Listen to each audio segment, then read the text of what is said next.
말씀은 창세기 37장 1절 2절만 우리가 한 목소리로 읽겠습니다.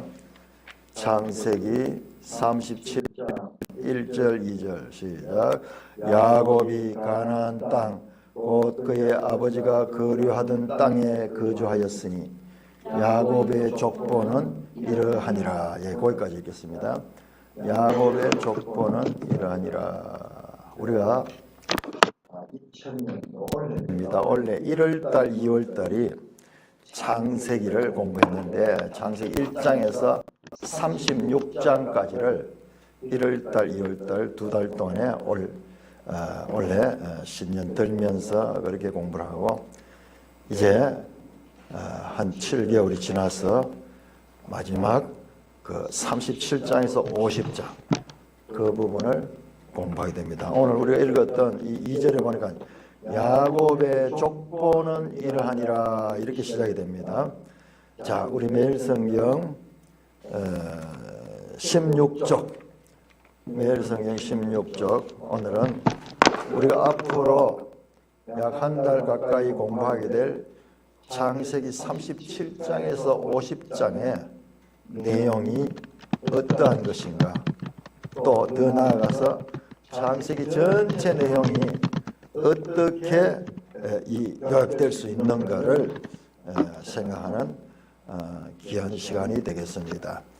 자, 16쪽에 보시면은 제목이 야곱의 족보 요셉의 이야기, 그리고 작은 1번에 야곱의 족보인가 요셉의 이야기인가, 이 이야기는 무슨 내용이냐 그러면 이거는 37장에서 50장 우리가 앞으로 공부하게 될 37장에서 50장 이야기가 야곱의 족보를 가리키는가 요셉의 이야기인가, 여러분 어떻게 생각하세요? 오늘 우리가 읽었습니다. 벌써 2절에 보니까 30장 2절 야곱의 족보라고 돼요. 야곱의 족보. 내용은 듣다 보면 전부 요셉의 이야기인데 사실 이게 야곱의 족보 이야기다. 왜 그런가? 자, 그 아래 보시면 창세기의 구조 분석. 자, 구조가 중요하다 그랬죠. 구조는 보통 성경을 읽어서는 보이지 않습니다. 구조는 성경을 많이 읽고요. 제가 이번에 이사야를 하면서 표현했듯이 히말라야 산맥 봉들, 에베레스트 산 또는 마나술루 산 또는 안나푸르나 산 같은 높은 이 산골짜기에 올라가서 내려가 보면 보여요. 그러나 밑에서는 아무것도 보이지 않습니다. 창세기 1장 50장을 위에서 내려다보면 놀랍게도 10개의 톨레도트로 구성했다. 톨레도트라는 말은 히브리어인데 우리말로 번역할 적에 족보라고 번역하기도 하고 계보라고도 번역하고 내력이라고도 번역했어요. 그런데 이것이요, 놀랍기는 이것이 바로 우리가 마태복음 1장 1절에 아브라함과 다윗의 후손 예수 그리스도의 계보라 할 적에 그때 신약 성경 헬라어죠. 헬라에서 게네시스, 그런 게네시스.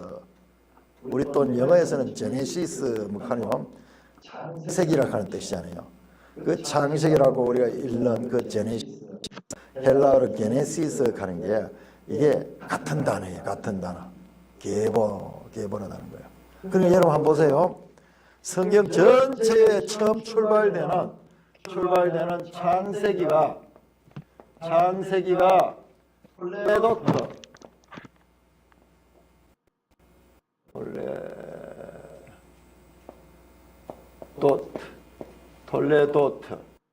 톨레도트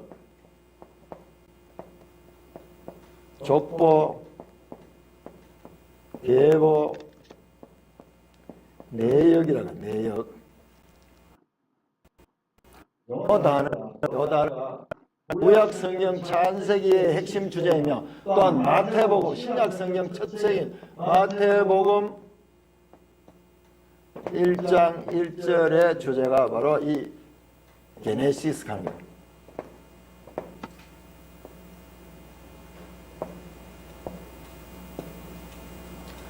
게네시스. 이것이 헬라어고 이것이 히브리어. 이렇게 두 성경이 다 히브리어 성경인 구약 성경의 처음 주제도 게네시스, 이 톨레도트 족보를 가리키고 있고요. 그 다음에 신약 성경의 첫 책인 마태복음 1장 1절도 게네시스, 히브리어로 톨레도트로 시작하고 있다는 것을 알아야 돼요.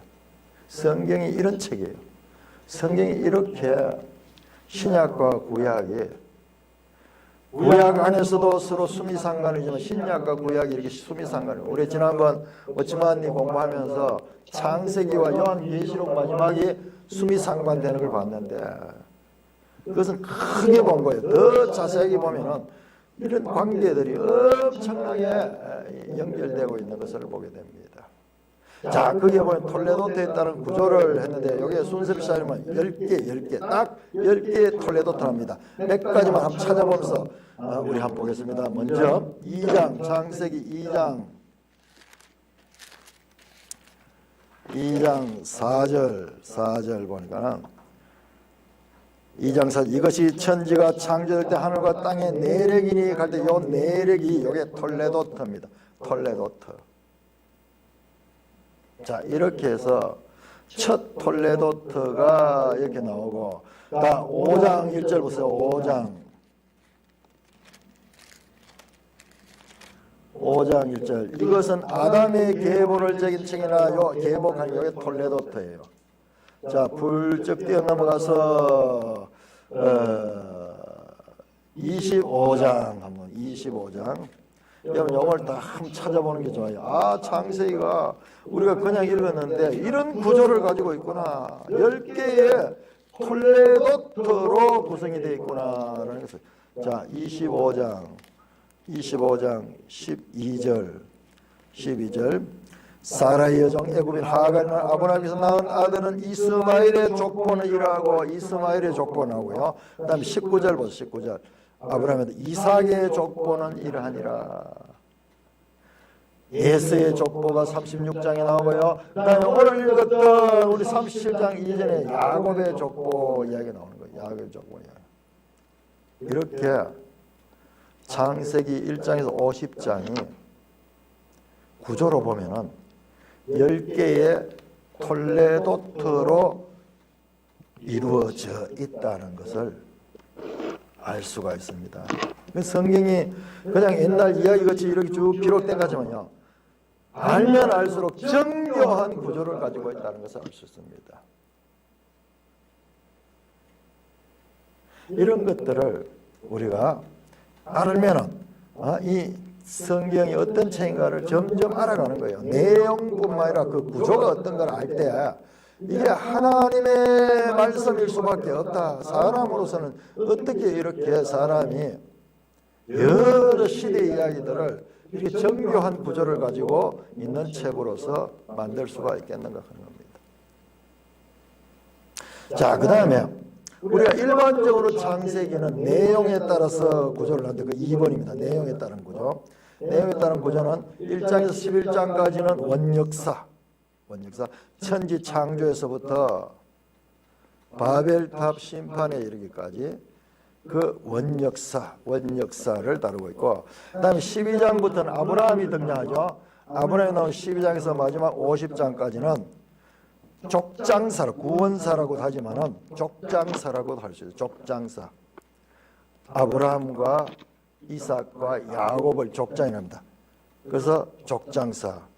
이걸 구원사라고 이름을 붙였는데 구원사라고 붙이기보다는 족장사로 붙이기 낫고요. 왜 그러나 구원사는 원역사도 다 구원사예요. 모든 성경이 다 구원사예요. 그러니까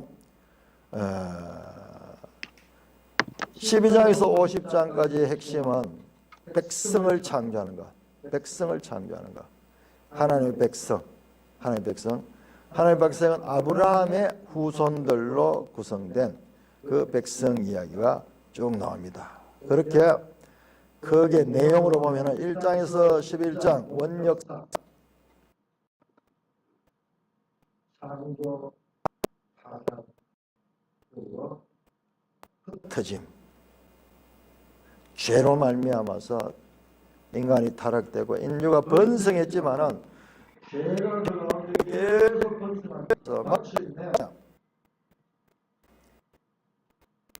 노아의 세 아들로 이루어진 70 여러 나라의 조상들이 되는 창세기 10장의 그 인류들이 하는 일이 뭐냐? 11장에 와서 하나님을 대적하는 바벨탑 쌓는 일을 하다가 하나님께서 언어를 혼돈시키며 그들을 온 땅에 흩어져 버립니다.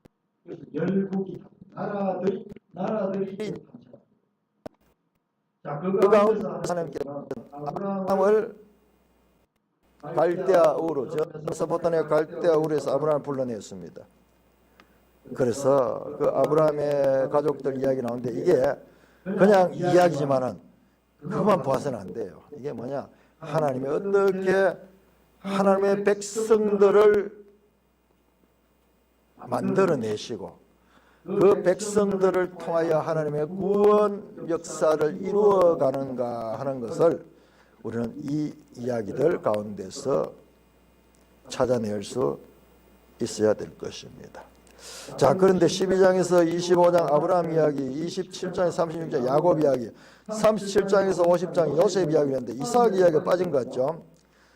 상대적으로 이 족장들 가운데서 요셉은 족장이 아닙니다.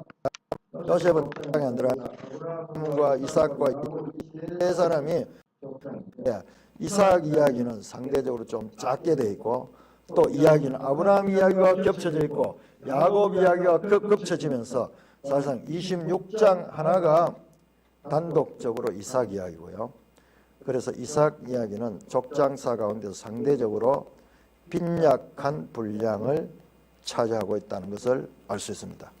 자, 그러면 족장이 아닌 요셉 이야기는 왜 이렇게 길게 나오는가? 우리가 지금 여러분들 아마 읽었을 겁니다. 요셉 이야기 읽은데 처음에 이제 형들과의 관계에서 이 문제가 생겨가지고 그래서 이제 애굽으로 팔려 나가는 그런 이야기들, 요셉의 기구한 운명, 참 우리가 들으면은 이 재미가 있기도 하면서도 슬픈 인간 군상들 이야기인데요. 여러분 그것만 보면 안 돼요. 그 이야기가 하나님의 백성들이 어떻게 만들어지는가라는 하나님의 언약과 연관된 내용으로 읽지 아니하면은 우리가 성경 이야기를 아무리 잘 읽어도 하나님의 뜻을 알지 못하는 것이 됩니다. 자, 그 내용을 옆에 설명합니다. 자, 17쪽입니다. 17쪽. 자, 위에 구조에서 보듯이 두 가지 구조로 봐서 톨레도트로 본 구조 또는 내용으로서 본 구조. 창세기는 내용상 구약 전체의 구도인 창조의 구도가 이미 되고 있는 책이다. 성경 전체를 압축해서 보면은 창조, 타락, 구속 그리고 한 가지 들어가면요 회복 또는 새 창조라고 보. 새 창조.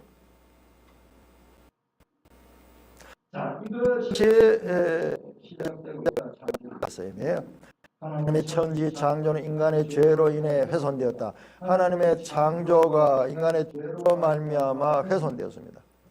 인간의 번성과 더불어 죄가 심화된 후 12장에서 아브라함의 부르심을 통한 특별한 백성 창조와 더불어 하나님의 구원 역사가 시작된다. 제일 먼저 이제 하나님의 백성, 하나님 나라를 세우는데 그 나라의 3대 구성 요소가 백성과 그리고 땅입니다. 땅. 그리고 주권자.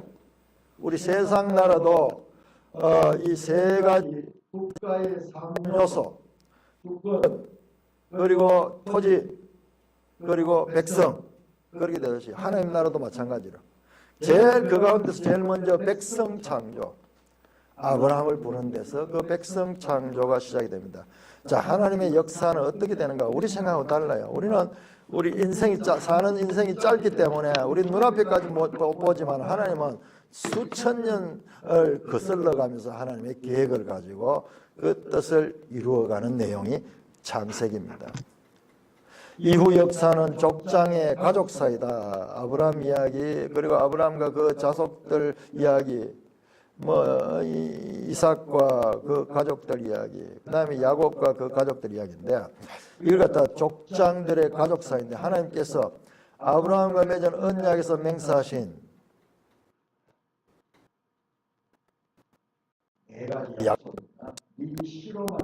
후손입니다. 그리고 이 땅을 너에게 줄 것이며 너는 복의 근원이 될 것이며 너로 말미암아 모든 민족 즉 열국이 복을 받을 것이다 라는 창세기 12장에서 아브라함에게 주신 하나님의 언약, 그 약속이 어떻게 역사 가운데서 성취되어 가는 것을 보여주는 내용입니다. 창세기 안에서 온갖 이야기들이 다 있지만요, 그 이야기에서 빠지면 안 되고 하나님의 언약이 어떻게 이루어지는가를 볼 수 있는 눈을 가져야 돼요. 이 정도 차원이 될 적에 우리가 성경을 이제 제대로 읽기 시작하는 거예요. 저 높은 히말라야 이 고봉에서 지금까지 모든 온 길들을 내려다보면서 볼 적에 그게 보여요. 그래서 성경을 약속의 책이다. 그래서 옛 언약인 구약, 새 언약인 신약이라고 성경을 그렇게 말하는 겁니다. 모든 성경이 그 언약과 연결되어 있다. 족장사는 두드러진 세 명의 주인공인 아브라함, 야곱 그리고 요셉 이야기로 나눌 수 있다. 특히 우리가 이번 호에서 묵상의 37장에서 50장의 주인공은 명백히 요셉이다. 37장부터 요셉 이야기가 그 줄을 이루는데요. 그런데 자세히 보시면 38장에는 유다 이야기 나와요. 유다 이야기 나옵니다. 야, 너무 이상하다. 전부 이 요셉 이야기가 나오다 유다 이야기가 뚱딴지가 툭 튀어나왔다. 그 다음에 또 요셉 이야기로 이렇게 구조가 되어 있어요. 그래서 많은 자유주의 신학자들은 이 성경의 편집에 오류라고 비판하면서 성경을 공격하는 그런데 우리가 공부하면서 그것이 하나님의 지혜라는 것을 알 수 있어요.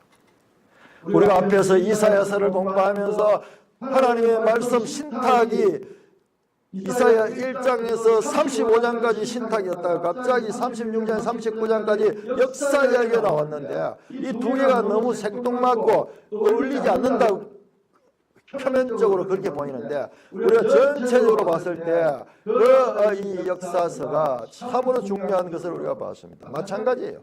마찬가지입니다. 성경이 어떤 책인가? 우리의 편견, 우리의 지금까지의 사고로 가지고 성경을 재단하려고 하면은 그와 같은 실수를 하는 거예요. 성경적인 눈으로 성경을 봐야 돼요. 갑자기 태어나는 야곱의 아들 유다 이야기 38장 전체가 아마 내일 읽을 내용이 목요일 날 30일 전체 갑자기 요셉 이야기가 다 유다 이야기 나오는데 이게 이사야에서 신탁이 나오다 역사 이야기가 나온 것 똑같은 그와 같은 형식이에요.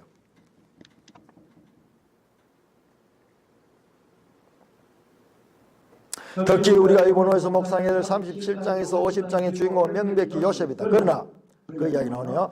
내용 중심으로 올 때 이 부분 요셉 이야기가 분명하지만 톨레도토 구조를 따라 야곱의 족보라는 제목으로 분류해도 크게 이상하지 않다. 크게 이상하지 않은 것이 실제로 이게 맞아요. 야곱의 족보라고 불러요. 왜? 지금 창세기는 뭘 이야기한가? 하나님의 언약의 백성들, 아브라함의 후손들이 어떻게 나라를 이루어가는가가 주제이기 때문에 그런 거예요. 그 족장들 이야기가 단순한 이야기가 아니라 하나님 나라의 그 하나님 나라의 백성들이 이루어져가는 이야기라는 거예요.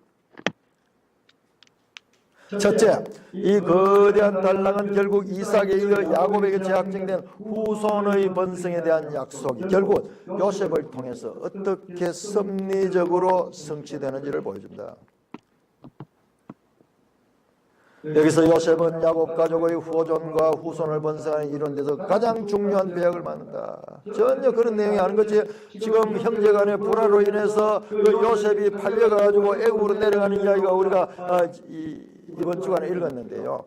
그 이야기를 우리 성경을 다 알잖아요. 그 뒤에 내용까지 알잖아요. 지금 그 이야기가 단순하게 한 인간의 그 드라마틱한 삶을 조명하는 것이 아니라 그 이야기는 장차 애굽에서 이스라엘 백성을 이루는 중요한 사건의 단서가 되는 거잖아요. 단서가 되잖아요. 이게 성경이에요. 이 단락에서 요셉이 주인공이지만 궁극적인 초점은 야곱의 씨에 대한 약속의 성취에 놓였다. 그렇죠. 끝에 가면 결국 야곱 후손 70여 명이 요셉의 힘을 빌어서 이제 애굽으로 들어가는 이야기로 끝이 납니다. 그리고 야곱은 죽습니다. 요셉도 죽습니다. 이게 창세기 50장 내용이에요. 결과적으로는 살아있는 자들 애굽으로 들어가서 거기에서 출애굽기 1장에 되면은 그 후손들이 계속 생육하고 번성하는 이야기가 나오는 이야기예요. 근데 전부 이 주제가 하나님이 아브라함에 한 그 언약, 약속의 씨가 어떻게 구성이 되며 마침내 그들로 통해서 하나님 나라가 어떻게 이루어지는가를 성경이 말씀하고 있다는 것을 놓치지 않아야 됩니다. 그래서 그 이해실 사모가 그렇게 이야기했더니 성경 이야기는 누가 왕인가에 대한 이야기다 하는 이야기도 그렇게 연결되는 거야. 그 나라에 하나님 나라와 세상 나라, 성경의 대주제는 하나님 나라예요. 하나님 나라. 그래서 그와 같은 후손의 번성을 이루는데 가장 중요한 배역을 맡습니다. 이 단락에서 요셉의 주인공이면 궁극적인 초점은 야곱의 씨에 대한 약속의 성취에 놓였다. 자, 둘째로 요셉 이야기의 중간에 끼어든 38장은 야곱의 아들인 유다 후손이 어떻게 대를 이어간지를 묘사한다. 참으로 낯뜨거운 이야기가 나오는데요. 근데 그 이야기를 담담하게 기록합니다. 담담하게 기록합니다. 비록 며느리와 부적절한 관계를 통해서지만 야곱의 아들 유다는 대가 끊길 위기를 극적으로 넘기면서 야곱의 후손을 번성시킨다. 따라서 38장은 야곱의 씨에 대한 약속이 성취되는 또 하나의 장면이다. 유다는 야곱의 후손이기 때문에 유다는 넷째 아들이죠. 넷째 아들이지만은 유다 이야기가 아주 중요하게 다뤄지는 것은요, 이 성경 속에서 그것도 하나의 복선이에요. 복선. 이 요셉 이야기 가운데 유다 이야기가 특별하게 따로 구별되고 자세히 유다를 보세요. 지금 요셉이 팔려갈 적에도 그 장남인 르벤의 의지보다는 유다의 의지가 작용해서 애굽으로 팔려가게 됩니다. 또 뒤에 나오는 내용들 가운데서 형제들 간의 자세히 내용을 보면 유다의 역할이 두드러진 것을 보게 됩니다. 자, 왜 그런가?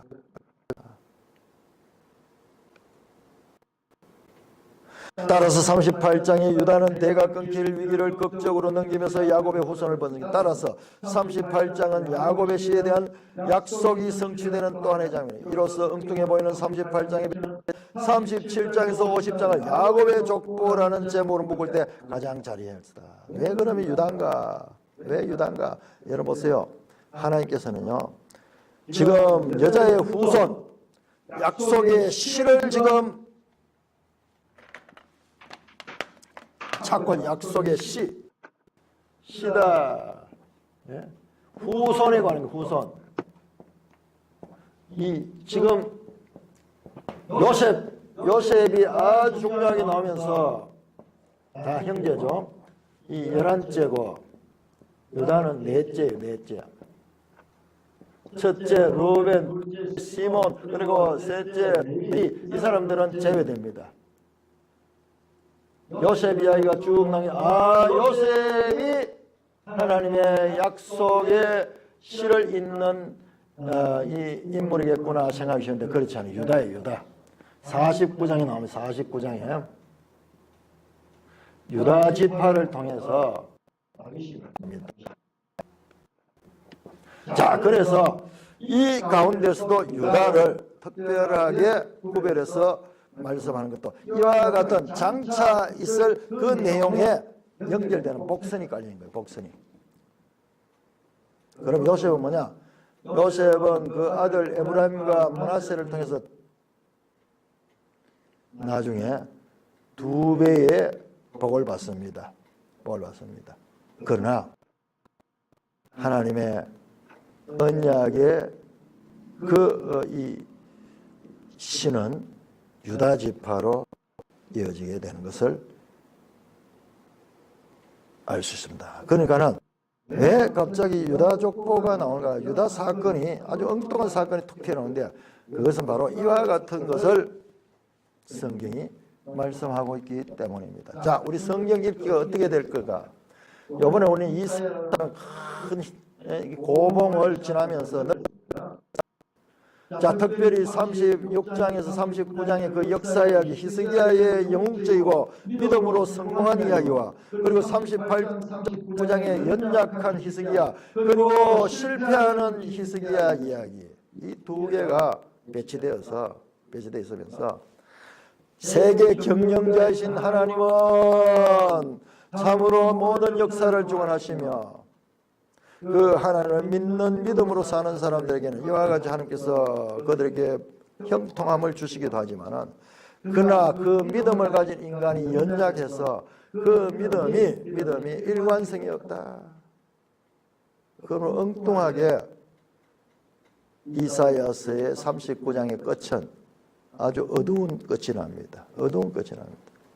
후손들이 앞으로 잡혀갈 것이고 그리고 이 유다 왕가 가운데서 바벨론의 황관으로 지낼 자들도 일어날 것이다라는 어두운 미래에 대한 이 희미한 그림자를 보이며 끝이 납니다. 왜 그런 게 있느냐? 그거는 우리가 생각해내야 돼요. 우리가 생각하면서 이게 왜 이렇게 했을까? 제가 봤을 때 그것 또한요.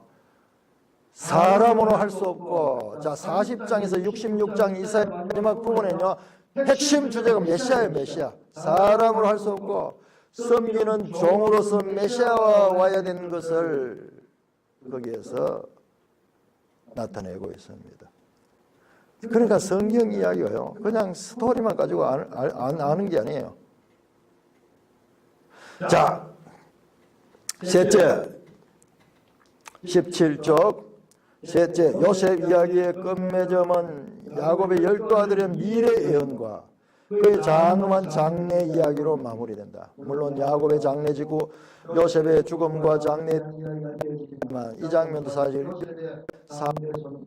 에브라임 므낫세의 아들 야곱의 시를 이어간 선자들을 보았다는 것에 방점이 있다고 볼 수 있다. 덧붙여 아브라함과 이삭과 야곱에게 맹세하신 약속의 땅 복기를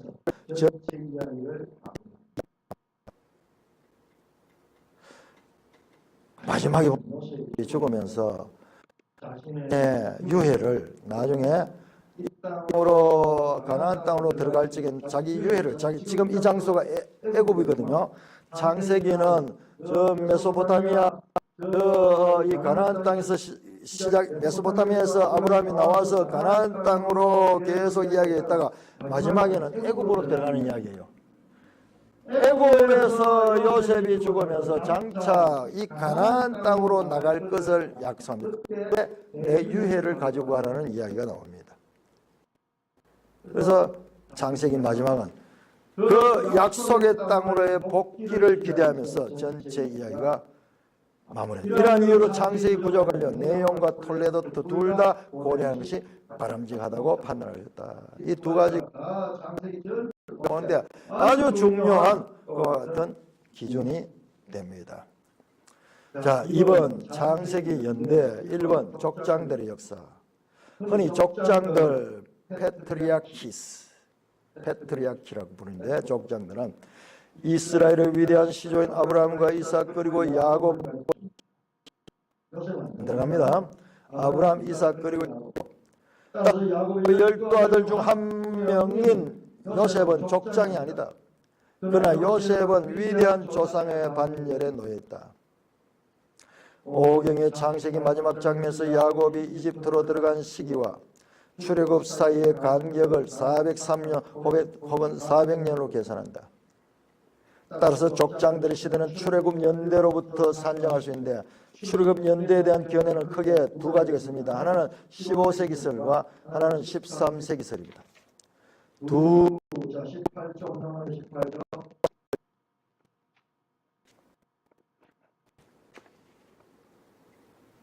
18조. 약 200년 앞선 아브라함 시대는 주전 약 2200년대 혹은 2000년대로 계산다. 우리는 2000년대로 계산합니다. 아브라함은 남부 메소포타미아의 우르에서 이주한 인물이다. 저 메소포타미아 유프라테스 강변에 갈대아 우르로 가는 그 우르에서 이주한 인물인데 그의 가문 중에서 우르와 관련된 증거들이 나타난다. 자, 이게요. 여러분들 우리 성경을 이사야 할 때도 봤지만 이게 역사적인 사실들입니다. 성경은 그냥 꾸며낸 가상의 이야기 아니고 역사적인 사실들이에요. 성경에 나오는 이야기를 고고학적인 그 발견과 더불어서 맞춰보니까는요. 우리가 지난번 이사야 할 때도 봤잖아요. 그 산헤립의 전적비 가운데 히스기야에 가는 기록들이 나온다고 그랬죠. 히스기야가 마치 새장알이 갇힌 새처럼 예루살렘이 포위된 것을 그렇게 말하는 거예요. 관련된 증거들 나타낸다. 고든 웬함이라는 분은 아주 이 창세기 이 주석의 아주 대가 가운데 한 분인데 저도 이 책을 보고 있는데 참 대단해요. 위에 셋째 줄입니다. 한편 족장들 이야기에서 나타난 그들의 반유목민 생활 방식과 가족 체계 그리고 그들의 다양한 관습 및 제의적 관행들이 고대 메소포타미아 문화권에 부합된다는 사실이 그 지역에서 출토된 주전 1700년대 마리 토판과 더 후대지만 누지 토판에서 확인됐다. 이게 고고학적인 발견에서 그 기록들이 보니까는 아주 성경의 문화와 비슷한 것들이 확인됐다는 거예요. 놀랍죠? 놀랍죠? 이것은 이스라엘 조상들의 기원이 메소포타미아였다는 사실을 강력히 뒷받침한다. 자, 우리가 세계사를 배울 때 인류 문화의 발상지를 이 4대 발상지라 했죠. 첫째, 이 나일 유역의 이집트 문명, 그 다음에 유프라테스 티그리스 유역의 이 메소포타미아 문명, 그 다음에 저 인도의 인더스 문명, 그 다음에 중국의 황하 문명이라는데 그 두 개보다도요, 처음에 나오는 이 나일을 한 이 이집트 문명과 메소포타미아 문명이 가장 오래된 거예요. 가장 오래된 거예요. 세계사와 그대로 일치합니다. 메소포타미아 출신이었다. 또한 창세기에 나타난 족장들의 종교는 후대에 제의적으로 체계화된 여호와의 종교에 비해 아직 원시적 단계임을 보여준다. 자, 우리가 38장 읽다 보면은 여기 보면은 형이 죽으면은 그 아우가 그 형수를 통해서 자식을 이어내는 그런 소위 계대 결혼 또는 고엘법이라는 그 특별한 수혼법이 나오는데요. 그것이 모세 시대의 법부로 나타납니다. 그러나 모세가 법으로 나타내기 이전에 이미 실제적으로 그들에게 행해지고 있는 것을 우리는 이 창세기를 통해서 확인할 수가 있습니다. 그 이름들이 한결같이 가나안의 최고신 엘의 이름을 차용해서 유일하신 하나님께서 한다. 우리 이 창세기에서 하나님이라고 표현된 것은 엘로힘. 그 다음에 여호와라고 있는 것은 또 여호와로 두 가지 이름으로 나옵니다. 참고로 엘은 단순한 신이란 뜻이며 저 이슬람교 사람들 알라 하는 거 같은 단어예요. 알라 하는 거예요. 여러 신들을 복수로 엘로힘이라고 부른다. 엘로힘 하는 거, 힘 하는 게 복수예요, 복수. 그런데 신이 복수로 되어 있어요. 그러나 구약은 엘로힘이라는 복수의 이름을 존엄 복수로 바꾸어 유일신 하나님께 헌정한다. 이 존엄 복수 또는 장엄 복수로 가는 장엄 복수.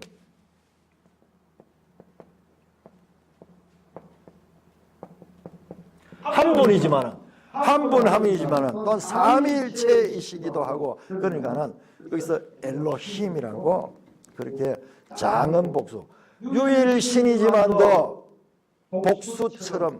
복수처럼 사실 그 안에 삼위일체가 있으니까는 또 그런 경향도 있겠지만 그보다도 더 커서 더 어떤 인간의 어떤 수개념을 초월한 그와 같은 장엄 복수로 엘로힘이라는 복수 이름을 쓰지만은 실제로 유일신 하나님을 표현하는 그 용어로 사용된다는 것입니다.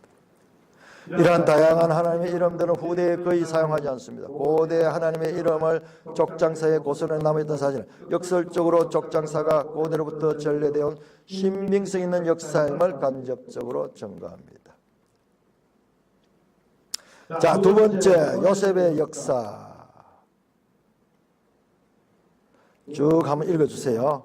이 내용은 역사적으로 어떻게 요셉이 애굽의 총리가 될 수 있는가, 그 비밀이 거기 나옵니다. 여기서 말씀드리면요, 요셉이 애굽의 총리가 됐대. 그때 이집트의 파라오는요, 그 본토 사람이 아니고 힉소스 출신, 셈족, 요셉과 같은 셈족 출신이에요. 애굽이 정권이 내적에 의해서, 저 힉소스족에 의해서 그 나라가 점령되고, 이 외부에 들어온 이방인들이 그 나라를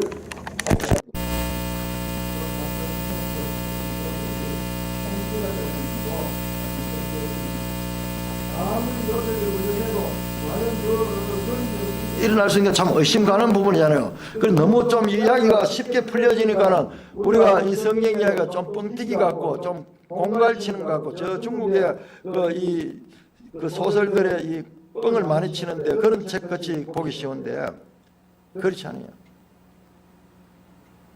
그 배경들이 보니까는 전부 그와 같은 이 요셉이 총리로 될 수 있는, 그리고 이방인에 대해서 경계심이 없는 그와 같은 인재 등용을 할 수 있는 그 이유가, 그 왕조 자체가 이방인들로 구성된 힉소스족이 구성된 그와 같은 왕조이기 때문에 그렇다는 말씀이고요. 자, 19쪽 넘어서 요셉 이야기의 핵심 교훈. 여러분들, 한마디로 하나님의 섭리입니다. 우리 이사야하고 비교하면요, 이사야의 하나님의 경영 원리와 같은 말이에요. 자, 이사야에 나타난 하나님의 경영 원리, 세계를 경영하십니다. 애굽을 경영하시고, 아수르를 경영하시고, 바벨론을 경영하시고, 세계 모든 나라를 경영하신 하나님, 역사의 주관자이신 하나님을 우리가 이사야를 통해서 보았습니다. 근데 우리가 봤던 이사야보다도 약 1200년 전에 기록된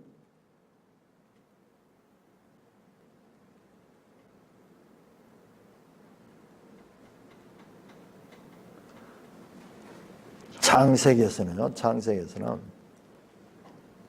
나라들이 아니고 개인들, 가족들, 그 가족들을 주관하시는 하나님의 섭리가 나타납니다.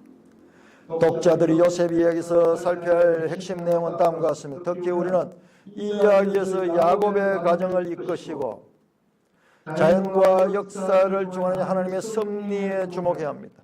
놀랍게도 요셉 이야기는 하나님이 무대에 등장하지 않고 또한 등장인물들 입에서도 하나님 이름이 간헐적으로 언급되고 거의 사라집니다. 여러분 37장 보세요. 하나님 이름 아무도 안 나옵니다. 인간들끼리 서로 막 이렇게 치열하게 서로 이 물고 묻면서 서로 이 상했다가 또 편애했다가 또 정오심에 가득 찼다가 죽였다가 막 인간적인 악한 감정들만 나타나고 있지만은, 그럼에도 불구하고 시종일관 숨막히는 인간의 드라마가 펼쳐진 이러한 특징은 하나님이 직접 현현하시거나 하나님의 주도적 역사는 앞선 세 족장의 이야기와 비교돼 두다. 우리 족장들 이야기도 하나님 직접 많이 나타났잖아요. 그런데 여기는 그런 내용이 거의 없습니다. 그러나 인간 드라마의 배후에서 결국 하나님께서 섭리하고 역사하신다는 사실이 드러난다. 등장인물들은 그저 각자 자신의 생각과 뜻에 따라 열심히 행동한다. 심지어 그들의 극악한 범죄와 어리석은 실수마저도 하나님의 목적을 위해 사용된다. 야곱의 아들들은 형제 요셉을 죽이려다 요셉을 노예로 팔아넘긴다. 유다는 어리석은 성적 일탈로 창녀로 변장한 며느리와 딸을 갖는다. 그러나 하나님의 섭리 속에서 그분의 목적이다. 아주 중요한 내용입니다. 자, 우리 세계 나라들을 경영하시는 하나님을 봤는데 창세기로 더 거슬러 오니까 개인들 한 사람 한 사람을 경영하시는 하나님을 만나게 되는 거예요.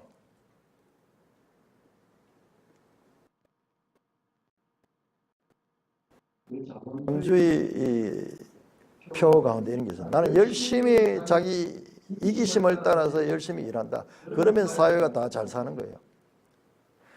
빵 만드는 사람은 돈을 벌기 위해서 열심히 일을 합니다. 그리고 저 농사하는 사람은 열심히 자신의 이익을 위해서 농사를 짓습니다.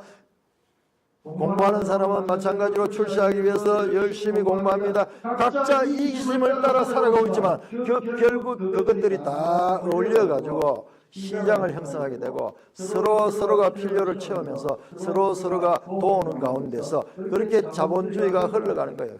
경제가 흘러가고 그렇게 해서 점점 잘 사는 그와 같은 시장 경제가 형성되는데 마찬가지 여기도 개개인들이 지금 하나님은 그 개개인들을 활용하셔서 그러니까 아담 스미스가 자본론을 이야기하면서 거기 나오는 이야기가 보이지 않는 손이라는 게 보이지 않는 손. 지금 똑같은 이야기예요. 인간 개개인들 이야기 가운데 보이지 않는 하나님의 손이 있습니다. 보이지 않는 하나님의 손이 그들의 삶을 이끌어 가시면서 하나님의 뜻을 이루어가는 겁니다. 격동이 시간이 지난 후에 등장인물들 저마다 배후에 일하시는 하나님의 섭리를 깨닫습니다. 나중에 보면요, 요셉에게서 그런 고백이 나옵니다. 형들은 나를 죽이려 했지만 하나님께서는 그 일을 통해서 나를 이 자리에 앉게 하시며 형들을, 가족들을 구원할 수 있는 그와 같은 기회로 주셨다. 하나님의 섭리를 깨닫는 거야. 저와 여러분들도 마찬가지입니다. 우리의 삶의 모든 것들이 이사야가 그렇게 가르치고 있고 또 창세기가 이렇게 가르침도 불구하고 우리의 믿음이요, 그냥 예수께서 나를 구원해 주신 십자가의 대속만 믿는 믿음에 머물러서는 안 됩니다. 이와 같이 우리의 삶을 주관하시는 하나님을 믿는 그 믿음이 큰 믿음. 우리의 믿음의 양이 점점 더 성장하고 성숙해야 됩니다. 요셉의 형제들은 자신들에게 닥친 고난과 재앙의 죄에 대한 하나님의 인강부라고 고백하며 회개한다. 또한 요셉은 악을 선으로 갚으시며 자신의 삶을 역전시키신 하나님의 인도하심을 고백한다. 이렇듯 인간의 자율적 삶의 배후에 하나님의 주권적 섭리가 작동한다. 자, 이게 창세기에서 우리가 배울 가장 중요한 내용. 자, 그렇게 되면요, 우리가 지금 살아가는 이 삶도 지금 거룩한 삶이 되고 우리가 만나는 사람들과의 관계 그리고 가족 구성원들과의 관계 주어진 이 모든 것들이 하나님의 섭리 가운데서 이루어진다는 거룩한 삶의 실제성을 경험하게 되는 거예요.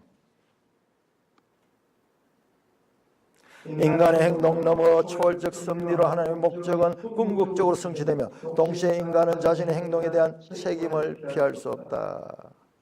자, 모든 것이 하나님의 섭리로 이루어진 것이지만 그러나 거기에 사람의 책임이 납니다. 하나님의 주권과 사람의 책임이라는 우리 성경 전체에서 가장 중요한 세 가지 성경을 해석하는 기본 원리 가운데 하나인 하나님의 주권과 사람의 책임입니다.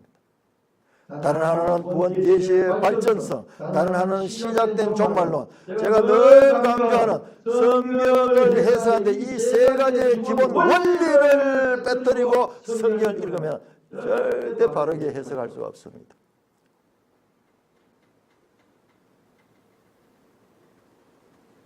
창세기 여기 지금 개인들의 삶에 대한 하나님의 섭리, 이사야서에서 세계 경영자로서의 하나님의 주권적인 역사,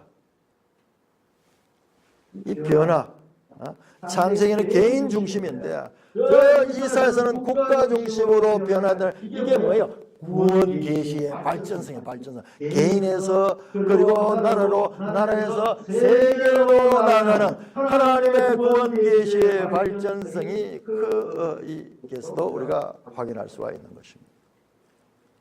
자, 두 번째 하나님의 언약의 성취입니다. 하나님의 섭리와 두 번째 언약의 성취. 하나님의 목적은 단순히 야곱 가정의 회복과 보호하심이 있는 것이 아닌 아브라함에게 맹세한 언약 성취했다. 이게 중요합니다. 이게 중요합니다. 하나님은 자신의 언약을 이루시는 하나님이다. 요셉 이야기에서 아브라함에게 맹세한 언약의 네 요소가 역설적 방식으로 실현되기 시작한다. 땅, 씨, 땅, 복, 열국의 복. 후손의 번성을 성취할 가정이 형제의 불화로서 부서졌습니다. 아니 씨가 막 번성해야 되는데 그 씨가 서로 막 죽이고 팔고 뭐 이러면서 불화한 그런 그 가정에 문제가 생깁니다. 그들은 극심한 기근을 피해 약속의 땅을 떠나야 했습니다. 또한 그 약속의 땅을 떠나 저 애국으로 내려가려 하나님 말씀했던 씨의 약속과 그리고 땅의 약속과 이런 것들이 다 허물어지고 있는 거예요. 과연 하나님의 약속은 어떻게 될 것인가? 그들은 극심한 가뭄으로 더 이상 복을 누리지 못하는 궁극적 하나님의 섭리로 요셉을 통해 이집트뿐만 열국이 식량난을 모면하는 복을 누린다. 이로써 열국의 복이 모두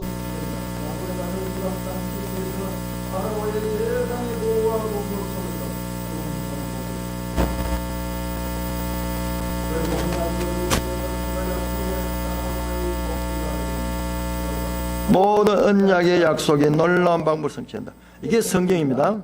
이게 성경이에요. 창세기에 수많은 인간 문상들이 등장하고 수많은 사건들과 이야기거리 있지만 그 이야기는 일관된 하나님의 이와 같은 언약의 성취를 이루는 내용으로 연결된다는 것을 우리는 발견할 수 있습니다. 이게 성숙한 신자들의 성경 읽기입니다. 자, 이번에 이제 37장에서 50장까지 이어지는 주로 요셉의 이야기로 이루어져 있지만 사실은 그 속에 하나님께서 야곱의 후손들이 어떻게 하나님의 뜻을 이루는 언약의 이 성취가 이루어지는가를 보여주는 내용들인 것을 생각하면서 앞으로 이 창세기를 읽는데 오늘 이와 같은 이 큰 하나님의 섭리와 언약의 성취라는 이런 관점을 가지고 읽어내는 지금 왜 이 이야기가 왜 여기 이렇게 나와 있지? 이게 무슨 의미가 하나님의 구속과 어떤 의미가 있을지 이렇게 생각하면서 읽을 수 있는 그런 성숙된 성경 읽기가 우리 산돌교회 형제 자매들 가운데 함께 하시기를 주님의 이름으로 축원합니다. 하나님 아버지 은혜를 감사합니다. 창세기를 통하여 하나님이 누구신가? 또 우리가 이사야를 통해서 세계 경영자이신 하나님을 배웠는데 오늘 창세기를 보니까는 개개인들의 경영자이신 하나님을 만나게 됩니다. 하나님께서는 창조주실 뿐만 아니라 또한 우리의 모든 인간의 생사업을 주관하시는 주권자이심도 다시 한번 고백하기 아니할 수 없습니다.